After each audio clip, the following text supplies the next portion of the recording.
ফলন বাড়ানোর জন্য কি ব্যবহার করেন আপনার এই লাউ গাছের জন্য? লাউ গাছে ফলন বাড়াতে হলে দেখা যাচ্ছে বোরন ব্যবহার করা যায় গোড়ায়, আবার স্প্রেও দেওয়া যায়। স্প্রেও দেওয়া যায়। তো আপনি বর্তমানে বোরন এবং কি স্প্রে ব্যবহার করেন? এখন স্প্রে করছি আমি, ভলিউম ব্যবহার করি সময় দিয়ে দেখা যাচ্ছে অন্য অন্য ওষুধ ব্যবহার করা হয়।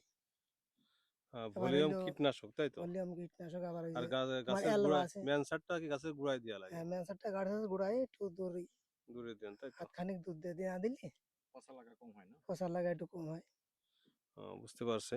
বন্ধু, বিপদে গেলে গাছ ফাইটে মাইটে ওটাকে অনেক সময়। স্প্রে ম্যানসার ম্যানসার স্প্রেও করা যাবে, আবার নিজের গোড়ায় দিলেও দেওয়া পাউডার যাবে। হিসাবেও দেওয়া যাবে। অর্ডিনেশন মতো।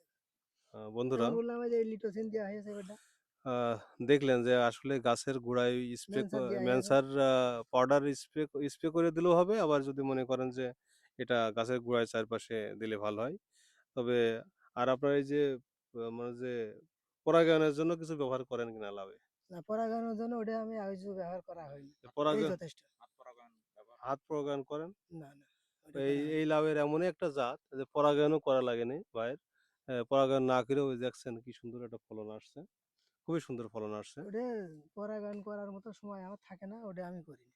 ও, একলা মানুষ তো, সাত আচ্ছা, আটটা ঠিক লোক আছে আমার ভাই। চালাতে হয়, সমস্যা ওই জায়গায় বেশি। কোনো জমি টমি নেই, এই খালি এই তিনটুকি। চাষাবাদ করেন, আপনি সফল কৃষি, এইভাবে কৃষিকাজ করেও সফলতা অর্জন করা সম্ভব।